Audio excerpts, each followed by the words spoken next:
अथ पंचमो अध्याय। भगवद गीता के 5वें संन्यास योग नामक अध्याय को प्रारंभ करते हैं। दूसरे अध्याय का नाम ज्ञान योग था। उसमें ज्ञान के ही विषय में समझाया गया। ज्ञान ये विश्व ही परमात्मा है, यह प्रत्यक्ष दर्शन बोध कराने वाले विवेक का नाम है। तीसरे अध्याय में कर्म का प्रतिपादन गया, यानी बिना ज्ञान के कर्म नहीं किया जा सकता और कर्म करने पर ही ज्ञान की पहचान होती है।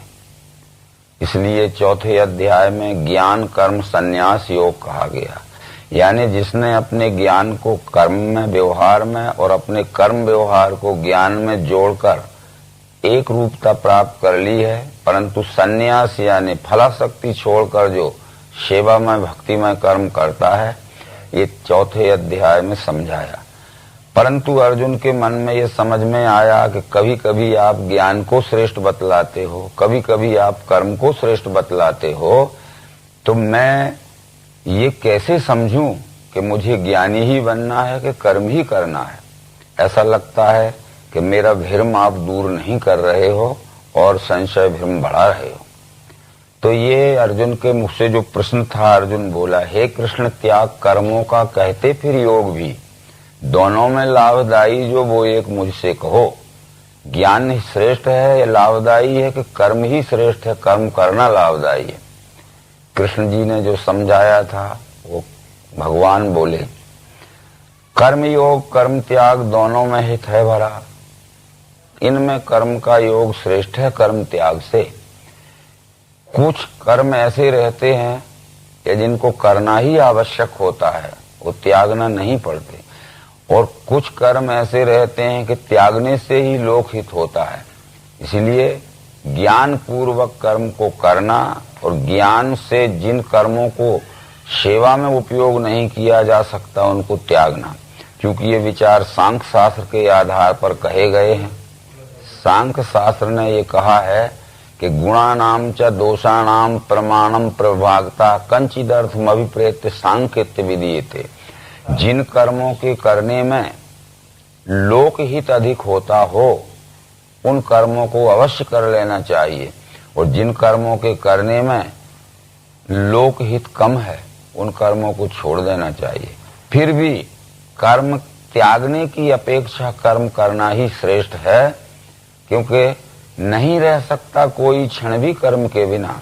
जीवों से करवाते हैं स्वभाव गुण कर्म। ये कृष्ण ने कहा कि ये प्राणी मात्र बिना कर्म किए एक क्षण भी नहीं रह सकता है, इसलिए कर्म तो करना ही पड़ेगी, परंतु कर्म की शुद्धि ज्ञान के द्वारा अच्छी तरह से परख के कर लेना चाहिए, ताकि हमारे कर्म करने से हमारे से सबको सुख शांति ही मिले। जो स्थान सांख्य योगी का वही है कर्म योगी का। ज्ञान योगी ज्ञान के द्वारा जिस स्थान को प्राप्त करना चाहते हैं, कर्म योगी भी कर्म मार्ग पर चलकर उसी गंतव्य स्थान पर पहुंचना चाहते हैं। इसलिए ज्ञान और कर्म एक ही चीज के पर्यायवाची नाम है। ज्ञान कहते हैं जान लेने को, कर्म कहते हैं चलने को। यदि हमने ठीक से जान पहचान नहीं की तो हम कर्म नहीं कर पाएंगे, और कर्म करने पर ही ज्ञान की पहचान होती है। यानी ज्ञान का मूल्यांकन केवल कर्म व्यवहार में दिखता है। इस तरह से वे अज्ञानी हैं जो ऊपर से तो दिखाऊ से लगते हैं, परंतु जिनका कर्म व्यवहार ज्ञान पूर्वक नहीं होता है, वो जो महामूढ़ जीव आत्मा कर्मेंद्रिय दबाए के हिये से भोग ही ताके मिथ्याचारी उसे कहा। परंतु जो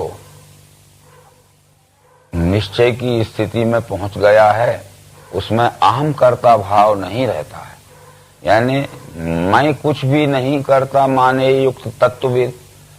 सुने छुए लखे सूंगे खावे सोवे हिले चले, बोले त्याग करे लेवे वो खोले नेत्र मूंद ले, इंद्रियां इंद्रियार्थों में खेले यह धार के। उसके शरीर के, इंद्रियों के, मन के, बुद्धि के सब कर्म अपने सहित संपूर्ण प्राणी मात्र को सुख शांति पहुंचाने के लिए होते हैं, क्योंकि जिसको ये विश्व ही परमात्मा है, विश्व ही ब्रह्म है, इस निश्चय में स्थिति हो चुकी है। इसलिए ब्रह्म के ध्यान से कर्म जो करे फल त्याग के, पापों में वो नहीं डूबे जल में पदम पत्र ज्यों। ये विश्व ही ब्रह्म है, ऐसा वेद मंत्रों में कहा गया है।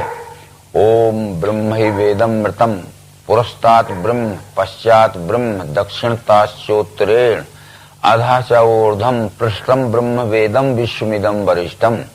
इस तरह विश्व रूपी परमात्मा, विश्व रूपी ब्रह्म को अच्छी तरह से देखकर जानकर इस विश्व रूपी परमात्मा की सेवार्थ जो कर्म करता है फलाशक्ति छोड़ के, तो लिप्यते न सा पापेन पदम पत्र में बाम विषा, वो उसको कर्म का दुखमय फल नहीं भोगना पड़ता है। वो पापों में इस तरह नहीं फंसता है जैसे पानी में उत्पन्न हुआ कमल का पत्र। ये कमल पत्र का उदाहरण दिया है जो अपने आप में एक ही है। ये कमल का पौधा पानी कीचड़ में होता है, उसी में बढ़ता है, उसी में जिंदा रहता है, उसी में फलता फूलता है, पर पानी में उसके पत्र को भिंगाना चाहोगे तो भींगता नहीं है। इसीलिए हमारा भी सांसारिक जीवन ऐसा होना चाहिए कि जिस संसार में हम हुए हैं, जिसमें रहते हैं, जिसमें जीवित हैं, जिसमें सब प्रकार के सुख भोग रहे हैं, पर हम संसार से अलग हो गए जाएंगे तो हमारा एक क्षण भी अस्तित्व नहीं रह सकता। इस तरह से ये अनासक्त भाव से प्राणी मात्र के रूप में दिखने वाले अपने से सबको सुख शांति के सेवा के कर्म करना चाहिए। बहुत से विचार ऐसे थे जो दूसरे जगह आए हैं। जैसे एक पतंग रहती है, एक पतले से धागे में बंधी होती है, तब वो आसमान में तैरती है। यदि पतला धागा भी काट दिया जाए तो वो जमीन से ही नहीं उठ सकती, और मोटे रस्ते में बांध दी जाए तो भी नहीं उठ सकती। इसलिए इस मनुष्य को भी संसार में तो रहना है, परंतु इसकी आसक्ति अति अल्प होना चाहिए, और अति आसक्ति में फंस जाने से ये संसार में अपने जीवन को सुखमय नहीं बना सकता है।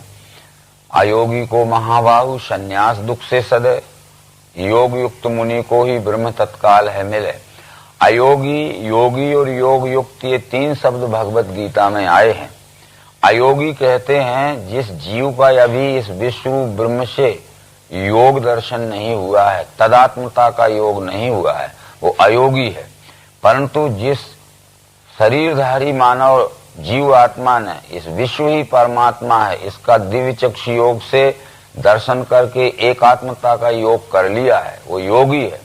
परंतु योगी हो जाने के बाद भी जो स्वकर्म द्वारा सेवा में लग गया है वो योग युक्त है। इसलिए योग युक्त मुनि को ही ब्रह्म तत्काल है मिले। जब हम विश्व से अपनी एकात्मता का योग कर लेते हैं और तदनुसार हम अपने स्वकर्म द्वारा व्यवहार के मार्ग पर चलने लगते हैं तो हम तत्काल ही उस ब्रह्म में तद्रूपता प्राप्त कर लेते हैं। ये श्लोक का आशय यही था।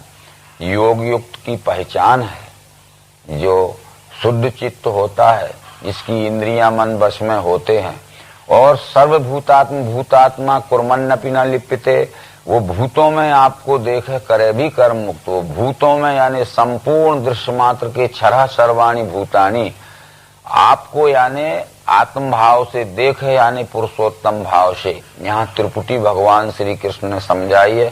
भूतों में यानी क्षर में आपको यानी अक्षर को देखे, यानी पुरुषोत्तम भाव से। तो अपने में ही आप जब देखता है तो सब प्रकार के कर्म करते हुए वो कर्म के फल बंधन में नहीं पड़ता है।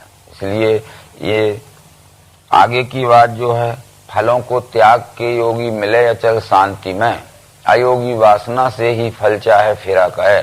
अब फल इच्छा त्याग जहाँ भगवत गीता में कहा गया है, वो निष्काम सकाम भाव भगवत गीता में समझाए गए हैं। सकाम उसे कहते हैं कि हम जो कर्म करते हैं उसका सुखमय फल जो हमें मिलता है वो केवल हमारे व्यष्टि सुख भोग के लिए ही उपयोग होवे, इसका नाम सकाम है। पर हम जो कर्म करते हैं, कर्मकर्ता को जो सुखमय फल मिलता है तो अपने से सर्वहित के लिए उपयोग होवे, इसका नाम निष्काम है। कर्म तो करना ही पड़ेगा, क्योंकि पूर्व में ये कृष्ण जी कह चुके कि नहीं रह सकता कोई क्षण भी कर्म के बिना, जीवों से करवाते हैं स्वभाव गुण ये कर्म ये। तो निष्काम सकाम का इतना ही भगवत गीता में विचार है कि जो अपने सुख स्वार्थ के लिए करता है वो सकाम है, और जो कर्म करते हुए उसका फल मिलता है, सर्वहित के लिए उपयोग करता है, वो निष्काम है। इस हेतु से वो कहा गया, कर्मों को मन से योगी त्याग के सुख में रहे, नौ द्वारों के पुरी में ही करवाता करता नहीं। कर्म इंद्रियों से होते हैं, परंतु इंद्रियों का प्रेरक मन है। यदि मन में कोई इच्छा ना होगी तो इंद्रियां कर्म नहीं कर सकेंगी। इसलिए कर्म को मन से ही त्यागना पड़ता है, कर्म की फलाशक्ति मन से ही त्यागना पड़ती है, क्योंकि मन एव मनुष्याणाम कारण बंधन मोक्षयो बंधस्य विषया संगी मुक्तस्य निर्विषयम तथा। इस भगवत गीता के 5वें अध्याय में विषय भी समझाया गया है, जो आगे अपन देखेंगे। इंद्रियों के भोग सारे आवागमन युक्त हैं, कौनते दुख के दाता इनमें ज्ञानी फंसे नहीं। इंद्रियां जो हैं हमारी स्थूल सूक्ष्म दो प्रकार की इंद्रियां हैं। स्थूल इंद्रियों को कान आंख त्वचा जीभ नासिका कहते हैं, ये बाह्य करण है। सूक्ष्म इंद्रियां मन बुद्धि अहंकार चित्त है। तो इंद्रियों के भोग सारे आवागमन युक्त हैं। कुछ हमारी मानसिक इच्छाएं रहती हैं और वो इंद्रियों के द्वारा उन इच्छाओं की पूर्ति होती है। इसलिए जिसका मन नियंत्रण में हो गया है, मन अनुशासित हो गया है, बस में हो गया है, तो फिर उसकी इंद्रियां बहिर्मुख यानी विपरीत गामी नहीं हो सकती हैं। इसलिए कर्मों को मन से योगी त्याग के सुख में रहे। काम क्रोध नहीं जिनमें आत्मवेदता मनोजयी, वो योगी देह के होपते मरे पे ब्रह्म रूप है।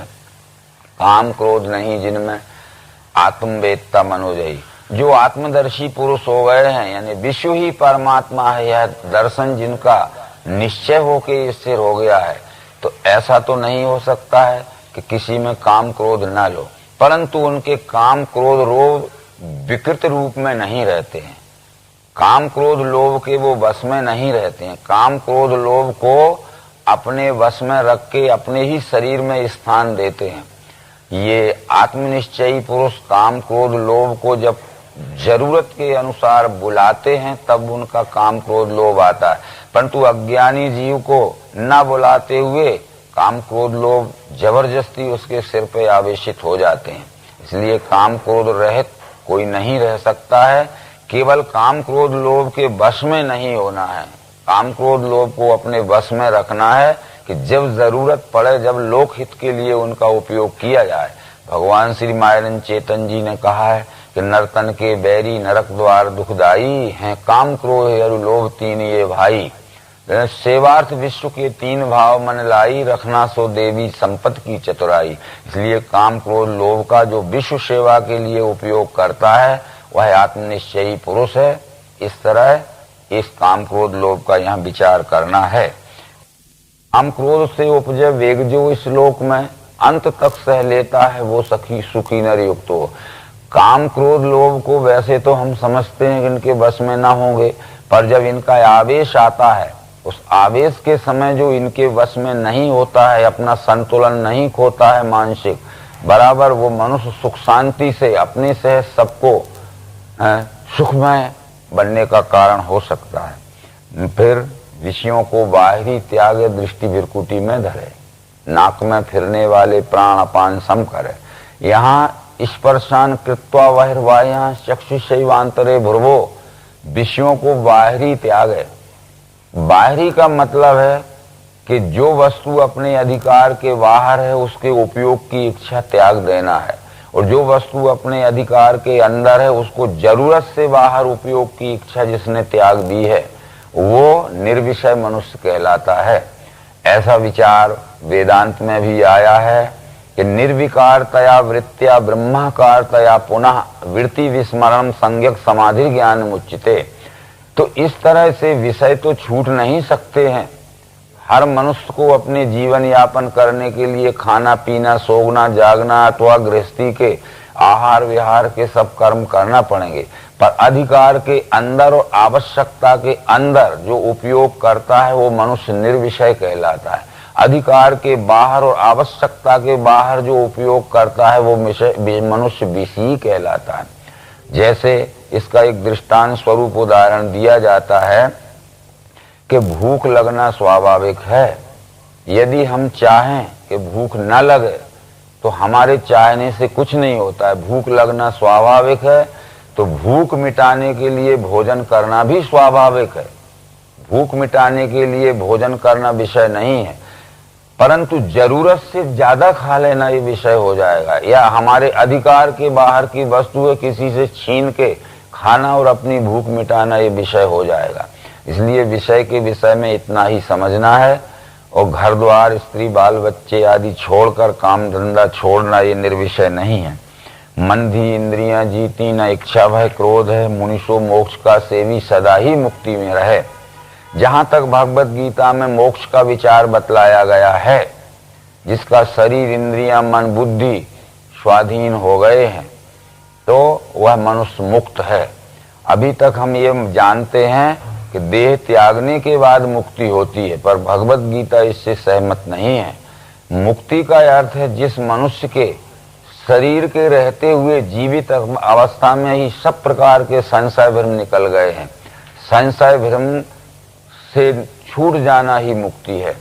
इस तरह से वेदांत में भी ये बात कही गई है कि देहस्य त्यागो न मोक्षो न दंडस्य कमंडलो, अज्ञान हृदय ग्रंथि नाशो मोक्षित विधीयते।